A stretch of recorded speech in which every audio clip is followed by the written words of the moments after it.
Hi viewers, welcome to our channel. ప్రస్తుతం మనతో పాటు సీనియర్ జర్నలిస్ట్ దామ బాలా సార్ వారితో మాట్లాడదాం.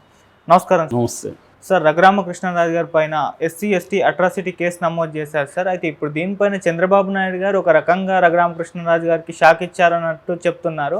మరి ఏం జరిగింది, ఎందుకు ఈ కేసు పెట్టారు, మరి చంద్రబాబు నాయుడు గారు ఏ విధంగా దీన్ని ఇన్వాల్వ్ అయి ఉన్నారు సార్? యాక్చువల్గా ఏం జరిగిందంటే, మామూలుగా గత 5 ఏళ్లలో రఘురామకృష్ణరాజు ప్రజల్లో ఎప్పుడు లేడు. ఢిల్లీలో ఉండి లేదా హైదరాబాద్లో ఉండి నిరంతరం ఛానళ్ళల్లో ఉండేవాడు తప్ప ప్రజల్లో ఉన్న ఇది లేదు. అయితే ఇప్పుడు ఉండి ఎమ్మెల్యే అయ్యాడు కాబట్టి నిరంతరం ఆయన ప్రజల్లో ఉండడానికి ట్రై చేస్తున్నాడు. అది ఖచ్చితంగా అప్రిషియేట్ చేయాల్సిన అంశం.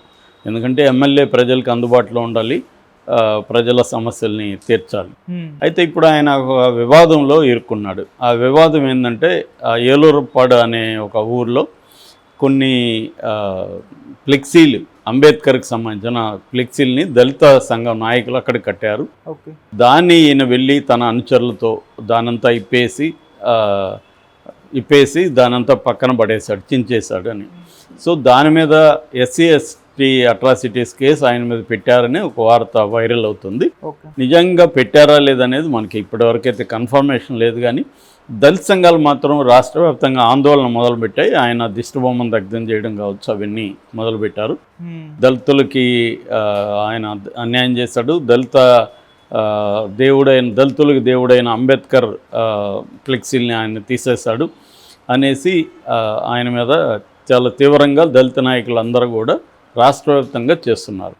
సో దీనికి ఆయన సమాధానంగా ఒక వీడియో పెట్టాడు. ఆ వీడియోలో ఏముందంటే, ఆయన సనాతన స్వదేశీ సేన అధ్యక్షుడు అని కూడా చెప్తున్నాడు. ఇప్పటివరకు నేనైతే వినలేదు అలాంటి సేన ఉన్నట్టు. మామూలుగా నేను ఇంతకుముందు పౌర హక్కుల సంఘంలో పనిచేసినప్పుడు చూసేవాడిని. ఏకసభ్య సంఘం అనేవాళ్ళు, అంటే ఎవడికి వాడే ఒక సంఘం పెట్టేసి ఒక లెటర్ ప్యాడ్, ఐడి కార్డులు ఇవన్నీ తయారు చేసుకొని ఆ సంఘం పేరుతో తిరుగుతుంటారు కొంతమంది. అలాంటి వాళ్ళు నేను చాలామందిని చూసా. అలాగేమన్నా ఈయన ఒకడే ఆ సంఘం పెట్టాడా, లేకపోతే ఆ సంఘం ఉందా, అది ఏం సంఘము, ఏమేమి యాక్టివిటీలు చేశారు ఇప్పటివరకైతే మనకు తెలియదు. దాని పేరు సనాతన స్వదేశీ సేన అధ్యక్షుడిగా నేను సహించను అని చెప్పాడు. ఎందుకు సహించడు అంటే, గుడి దగ్గర కట్టారు ఇవి అనేది ఆయన ఆరోపణ. గుడి దగ్గరకు వచ్చి దళితుల పేరుతో అంబేద్కర్ పేరుతో చేస్తే ఎవరు సహించినా నేను మాత్రం ఈ సేన అధ్యక్షుడిగా సహించను, అందుకని తీసాను అని చెప్పాడు. అంతవరకు కూడా ఓకే. నెక్స్ట్ ఏం చెప్పాడు, అసలు అంబేద్కర్ క్రిస్టియనే కాదు, వీళ్ళకేం పని అన్నట్టుగా మాట్లాడు. ఆయన బుద్ధిస్ట్ని వీళ్ళు పూజిస్తే పూజించుకుంటారు, కానీ మా గుళ్ళు దగ్గర, హిందువుల గుళ్ళు దగ్గర వచ్చి కడితే నేను ఒప్పుకుంటానా అన్నాడు. అంటే ఇక్కడ క్లియర్గా దళితులు అందరూ క్రిస్టియన్లు వచ్చి హిందువుల దగ్గర అంబేద్కర్ ఇవి పెడితే నేను గమ్మునుంటానా, పలానా సేన అధ్యక్షుడిని నేను అని ఇక్కడ ఆయన అనౌన్స్ చేశారు. ఇక్కడ మళ్ళీ ఆయన చూపులో పడినట్టుగా అర్థమవుతుంది. చేసింది తప్పు, ఖచ్చితంగా తప్పు చేసినప్పుడు దాన్ని ఒప్పుకొని నేను తప్పు చేశానని చెప్తే సమస్య సాల్వ్ అయ్యేది. అది కాకుండా మళ్ళీ పెంచుతూ ఉన్నాడు, మళ్ళీ అనేక యాంగిల్స్లో పెంచుతున్నాడు. యాక్చువల్గా అది గుడి కాదు, అక్కడ పుట్ట మాత్రమే ఉందనేది దళిత నాయకులు చెప్తున్నారు.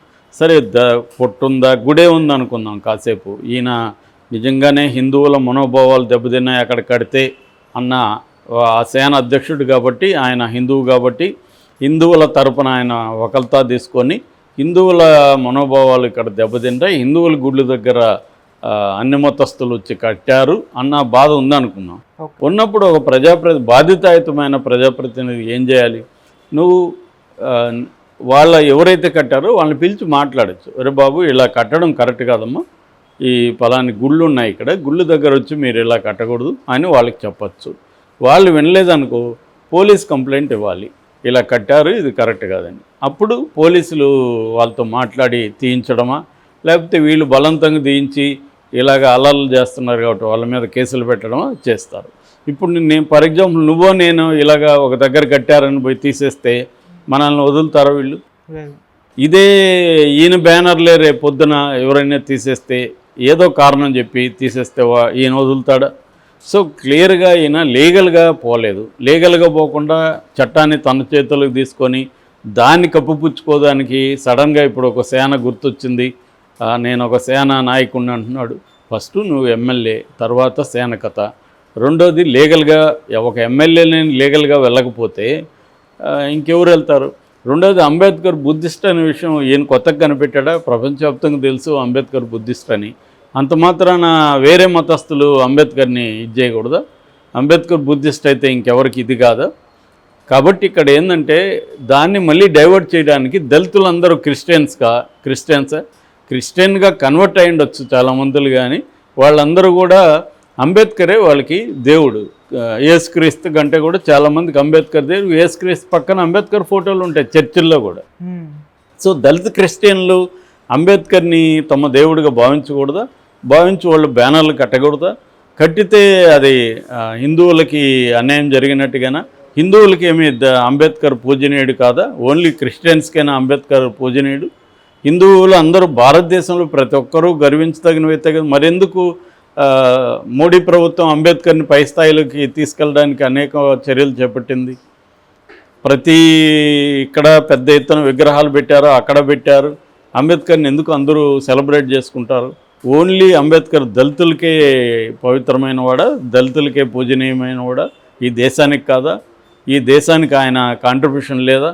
సో ఇదంతా ఏంటంటే అనేక రాంగ్ అజంప్షన్స్ని ఆయన తీసుకొచ్చారు.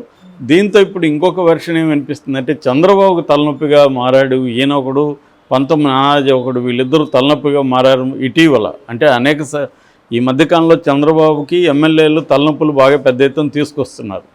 సో మొన్ననే ఆయన ఎవరు కాళహస్తి ఎమ్మెల్యే బొజ్జల సుధీర్ అనుకుంటా, అతను విపరీతంగా అతని మీద అరాచకాలు ఈనాడే రాస్తుంది వరుసగా, ఇంకెవరో కాదు. వాళ్ళ పత్రిక తెలుగుదేశం అఫ్సెల్ మ్యాగజైన్ లాగా ఉండే, డైలీ లాగా ఉండే ఈనాడే ఆయన మీద తీసుకుంది. అట్లాగే మనం గుంటూరులో ఎమ్మెల్యే భర్త అరాచకాలు చూసాము. ఇంకొక చోట ఎమ్మెల్యే భార్య బర్త్డేకి పోలీసులంతా అటెండ్ అవడం చూసాము. ఇంకొక మంత్రి భార్య ఎస్ఐని బూతులు తిట్టడం చూసాము. ఇలాగా ఎమ్మెల్యేల అరాచకాలు అనేవి రాష్ట్రంలో పెరుగుతున్నప్పుడు ఈ క్రమంలో దళితుల మీద గతంలో కూడా వైసీపీలో ఉన్నప్పుడు, వైసీపీ ప్రభుత్వం ఉన్నప్పుడు కూడా తోట త్రిమూర్తులు కావచ్చు, ఇలాంటి వాళ్ళు దళితుల మీద దాడులు చేస్తారు. ఏ ప్రభుత్వం వచ్చినా అందులో ఉండే ఎమ్మెల్యేలు కావచ్చు, మిగతా లీడర్లు కావచ్చు, దళితుల మీద దాడులు చేయడం అనేది కామన్గా జరుగుతుంది. ఇప్పుడు తెలుగుదేశం జనసేన ప్రభుత్వం, బీజేపీ ప్రభుత్వం ఉన్నప్పుడు తెలుగుదేశం జనసేన నాయకులు కూడా ఇటీవల 19 నానాజేమో అక్కడ కాకినాడ గవర్నమెంట్ హాస్పిటల్కి అండ్ మెడికల్ కాలేజీకి సంబంధించిన గ్రౌండ్లో వాలీబాల్ ఆడుతుంటే బయట వాళ్ళ జనసేన వాళ్ళని వాలీబాల్ అక్కడ ఆడనివ్వలేదని ఈయన వెళ్ళి ఆ ప్రొఫెసర్ని కొట్టించడం, దగ్గరుండి మాస్క్ తీసేసి నానా బూతులు తిట్టాడు. వీళ్ళ అనుచరులు వెళ్ళి కొట్టారు ఆయన సమక్షంలో. సో ఆయన మీద చర్యలు ఏమీ తీసుకోలేదు. ఇప్పుడు రఘురామకృష్ణరాజు అందరూ ఉండగా ఆ బ్యానర్లన్నీ చించేసి తన నాయకత్వం వహించి దాన్ని సమర్థించుకోవడం కోసం ఏవేవో చెప్తున్నాడు. ఇది కరెక్ట్ కాదు. ఒక బాధ్యతాయుతమైన ప్రజాప్రతినిధిగా రఘురామకృష్ణరాజు, ఒకవేళ ఈయన అన్నట్టే అది గుడి కాదని వాళ్ళు అంటున్నారు, అక్కడైతే నేనైతే వెళ్ళి చూడలేదు, కానీ అది గుడి అయినా కూడా రఘురామకృష్ణరాజు చెప్తున్నట్టు గుడి అయినా కూడా ఆ గుడి దగ్గర కడితే ఖచ్చితంగా వాళ్ళతో పిలిచి, ఈయన ఎమ్మెల్యే కాబట్టి వాళ్ళతో పిలిచి మాట్లాడచ్చు, తప్పేం లేదు. లేదు తన మాట వినలేదనుకో లీగల్గా ప్రొసీడ్ అవ్వాలి. అది వదిలేసి నీ ఇష్టం వచ్చినట్టు నువ్వు బ్యానర్లు తీసేసి దాన్ని తీసేసిన తర్వాత ఒక స్టోరీ అల్లి నేను పలాని సేనాన్ని మళ్ళీ బీజేపీ వాళ్ళని రెచ్చగొట్టడానికి ఆ మాట మాట్లాడి ఇది కరెక్ట్ కాదు. దీనివల్ల తెలుగుదేశం కూటమి ప్రభుత్వానికి దళితులు యాంటీ అయ్యే అవకాశం ఉంది. అది రేపు పొద్దున చంద్రబాబుకి ఇబ్బంది. అందుకని చంద్రబాబు తలపట్టుకున్నాడు. రఘురామకృష్ణరాజు వ్యవహారాలు ఆల్రెడీ నాకు ఇతను ఇబ్బంది పెట్టాడు, నేను ఇతను తీసుకొని బుద్ధి తక్కువ పనిచేశానా అని అనుకుంటున్నట్టు తెలిసింది. ఇప్పుడు దళితులైతే ఎస్సీ ఎస్టీ కేసు ఆల్రెడీ పెట్టినప్పుడు అది తీసుకోకపోతే వాళ్ళు కోర్టుకు వెళ్తారు రేపు పొద్దున. దళిత నాయకులను ఇన్వాల్వ్ అయ్యారు కాబట్టి ఈయన మీద ఎస్సీ ఎస్టీ అట్రాసిటీ కేసు అయితే జరుగుతుంది. మళ్ళీ దీనికి ఇంకొక యాంగిల్ కూడా రఘురామకృష్ణరాజు ఇచ్చాడు. అదేంటంటే పివి సునీల్ కుమార్ ఈ ఉద్యమాలు వెనుకున్నాడు అంటాడు. పివి సునీల్ కుమార్ చెప్తే దళితులందరూ కదులుతారా? దళిత నాయకులందరూ వాళ్ళకి అన్యాయం జరిగిందని వాళ్ళు కదిలితే మళ్ళీ ఆ కేసును తీసుకొచ్చాడు. సో ఇది ఏంటంటే ఒక తప్పును కప్పిపుచ్చుకోవడం కోసం అనేక తప్పులు చేసే క్రమం ఆయనలో కనబడుతుంది. ఆయన ఆలోచించుకోవాలి. మనం దళితులందరికీ యాంటీ కావడం కరెక్ట్ కాదు. ఒకవేళ వాళ్ళు పొరపాటున గుడి దగ్గరే కట్టున్నా కూడా వాళ్ళతో పిలిచి మాట్లాడే ఒక ప్రాసెస్ ఉంటుంది, ప్రొసీజర్ ఉంటుంది, అది ఫాలో కాలేదనేది అర్థమవుతుంది క్లియర్గా. Thank you so much sir.